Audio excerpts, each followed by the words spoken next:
UP pharmacy council का registration का problem अभी तक सॉल्व नहीं हो पा रहा है। बीच में थोड़ा बहुत ऐसा हुआ था टाइम के लिए कि हाँ भाई रजिस्ट्रेशन टाइमली आ रहे थे, अब वो रजिस्ट्रेशंस दोबारा से आने बंद हो गए हैं। क्या है इसके पीछे का कंप्लीट सच, क्यों ये ऐसा हो रहा है, क्या ये प्रॉब्लम कभी भी सॉल्व नहीं होगी, ईच एंड एवरीथिंग के बारे में आज हम बात करेंगे। सबसे पहले स्वागत है आप सभी का हमारे इस यूट्यूब चैनल बीएसपी फार्मेसी पे।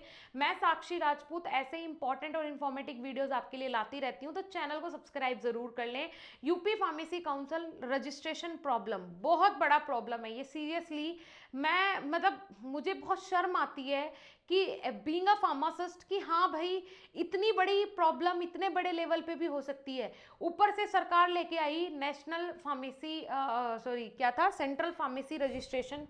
वहाँ अगर हमने बच्चों का अप्लाई करवाया तो उनका कोई प्रोसेस ही नहीं है अभी, है ना। प्रोसेस कंप्लीट होने के बाद भी भाई चलो प्रोसेस कंप्लीट हो गया, आपके पास डिटेल्स आ गई, तो कम से कम आप एक सेंट्रल रजिस्ट्रेशन नंबर प्रोवाइड करवाओ। सिर्फ बोल देने से फेंक देने से कुछ नहीं होता है। मैं रियलिटी पे देखो हमेशा बात करती हूँ, अब किसी को मेरी बातें बुरी लगे कड़वी लगे तो वो उनकी प्रॉब्लम है, वो मेरी बिल्कुल भी नहीं है। एक बात बताइए, जब आप बोल रहे थे पीसीआई के प्रेसिडेंट की मैं बात कर रही हूँ, वो उनका कहना था कि अब बच्चों को प्रॉब्लम नहीं होगी, जो स्टेट फार्मेसी काउंसिल रजिस्ट्रेशन नहीं देते हैं अब हम सेंट्रल का रजिस्ट्रेशन देंगे। अप्लाई कर लो, डैशबोर्ड में जाओ, वहाँ प्रोसेसिंग में दिखाता है, हमारी डिटेल्स हैं, जैसा हम अपनी डिटेल डीजी लॉकर पे फिल कर देते हैं वैसा ही सेम है, और यहाँ हमें कोई रजिस्ट्रेशन नंबर नहीं मिला है। तो आप लोग ऐसा क्यों कर रहे हो? मेरी हाथ जोड़ के आपसे आग्रह है, निवेदन है कि आप लोगों से अगर ये फील्ड नहीं संभाला जा रहा है तो भाई उसी हिसाब से करो। आप लोग सेंट्रल को दे दो ना कि भाई हम नहीं कर पा रहे हैं और पीसीआई ये सारी चीजें नहीं संभाल पा रहा है ना, तो आपके अंडर में स्टेट काउंसिल है ना, वो बच्चों का रजिस्ट्रेशन 2-2 साल से रोके बैठा है। इवन मतलब ऐसा भी हुआ है स्टूडेंट्स के साथ कि पहले ऑफलाइन उन्होंने अप्लाई करा, फिर ये इंस्टेंटली एक इंस्ट्रक्शन निकाल देते हैं जिन्होंने ऑफलाइन अप्लाई किया उनको ऑनलाइन भी करना पड़ेगा, रजिस्ट्रेशन नहीं मिलेगा जिनका नहीं आया है। बच्चों ने दोबारा पैसे देके ऑनलाइन कराया और उनका भी अटका दिया। क्या रहे हो आप लोग? ये बिल्कुल गलत है, इसके खिलाफ एक्शन होना चाहिए, सख्त कार्रवाई होनी चाहिए। रजिस्ट्रेशन आप इतने दिनों से रोके बैठे हो, इतने दलाल भरे हुए हैं इसमें कि अभी किसी को 15,000 20,000 रुपए पकड़ा दो अभी रजिस्ट्रेशन आ जाएगा, बच्चा मर जाएगा पैसा देते देते। आपके पास सैलरी नहीं है, आपके पास जॉब्स नहीं है, आपका कोई जिम्मेदारी नहीं है, आप कुछ नहीं कर सकते हो। फार्मेसी फील्ड इतना बेकार हो चुका है, मतलब रजिस्ट्रेशन के लिए बच्चों को रोना पड़ रहा है, अपने ही रजिस्ट्रेशन के लिए रोना पड़ रहा है, आफ्टर फार्मेसी भी उसे पैसे देने पड़ रहे हैं अपना रजिस्ट्रेशन लेने के लिए। शेम ऑन यू, शर्म करो, शर्म आनी चाहिए। ऊपर से नीचे तक इतने दलाल इसमें भरे हुए हैं जितने पूरे भारत में नहीं होंगे। बहुत बेकार, बहुत बेकार। जिसके नाम के सामने दलाल लग गया तो फिर क्या उसका जीवन बचा? कुछ जीवन नहीं बचा।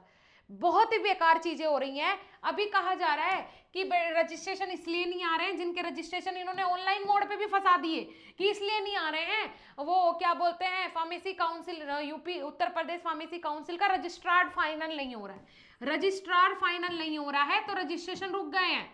अरे रजिस्ट्रार फाइनल नहीं हो रहा, वो तुम्हारी प्रॉब्लम है, रजिस्ट्रेशन क्यों रोक रहे हो बच्चों के? रजिस्ट्रेशन का प्रोसेस ही आगे नहीं बढ़ रहा है। जब कोई सर्वर तुम्हारा ढंग का नहीं है तो फिर क्यों करवाते हो? क्यों करवाते हो? बच्चे 2-2 बार पैसा भर चुके हैं, आपकी जेब टाइट हो रही है, बच्चा मरे, बच्चे का फ्यूचर बर्बाद हो, उससे आपको कोई मतलब नहीं है, बिल्कुल कोई मतलब नहीं है। मैं स्ट्रिक्टली बोल रही हूँ, पहुंचनी चाहिए ऊपर तक मेरी ये वीडियो। नौटंकी बना के रखी है आप लोगों ने। बच्चों के रजिस्ट्रेशन क्यों बिना पैसे के नहीं आ रहे हैं? क्यों नहीं आ रहे हैं बताइए आप?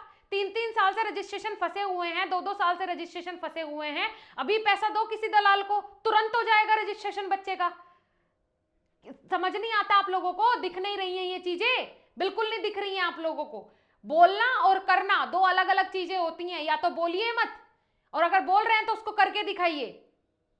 रजिस्ट्रेशन बहुत बड़ी चीज है, बच्चों का रजिस्ट्रेशन आना चाहिए। आप लोगों को ये चीज नहीं आती है समझ में, तो भाई ये रजिस्ट्रेशन इसलिए नहीं आ रहा है क्योंकि रजिस्ट्रार फाइनल नहीं है इनके पास।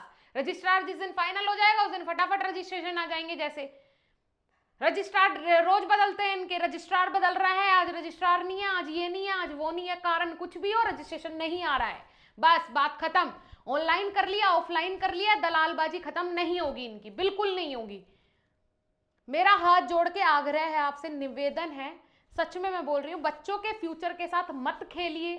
प्लीज मत खेलिए। ऐसे नियम कानून इस फार्मेसी फील्ड में लेके आइए जिससे कि कुछ सख्ताई हो, बच्चे अपने फ्यूचर के बारे में सोच सकें। आपने इतना गंदा कर दिया, ये फील्ड इतना गंदा हो चुका है ऊपर से लेके नीचे तक। वही बोलते हैं ना, जिस घर का मुखिया ही बेकार हो तो उसमें और लोग क्या करेंगे, वो तो खुद ब खुद बेकार हो जाएंगे। कोई अच्छा होना भी चाहेगा तो वो भी नहीं हो पाएगा जब मुखिया ही बेकार है। हाथ जोड़ के निवेदन है, प्लीज इन चीजों पे काम कीजिए, वरना बहुत, अब तक तो बहुत बेकार हो ही चुका है, रद्द पिट चुकी है इस फील्ड की, आगे जाके और ज्यादा पिटेगी। रजिस्ट्रेशन के साथ तो कम से कम ऐसा मत कीजिए कि हाँ रजिस्ट्रेशन लेने के लिए भी बच्चे को पैसा देना पड़े। दे रहा है ना, जितना लीगल है उतना दे रहा है ना, फिर भी एक बच्चे को रजिस्ट्रेशन कराने के लिए 2-2.5 हजार रुपए देने ही पड़ते हैं, और फिर भी उसमें दलाल मांगते 15,000 20,000 रुपए दो और रजिस्ट्रेशन ले जाओ आप 1 महीने में। क्या चीजें हो रही हैं मुझे समझ में नहीं आ रहा, बहुत बेकार हो रहा है। पर जो भी हो रहा है, अगर आप लोग मेरी बात से सहमत हो, कमेंट सेक्शन को भर दो, वीडियो को ज्यादा ज्यादा शेयर करो जिससे कि आगे तक पहुंच सके और समझ में आए इन लोगों के कि ऐसा मत करो बच्चों के फ्यूचर के साथ, प्लीज।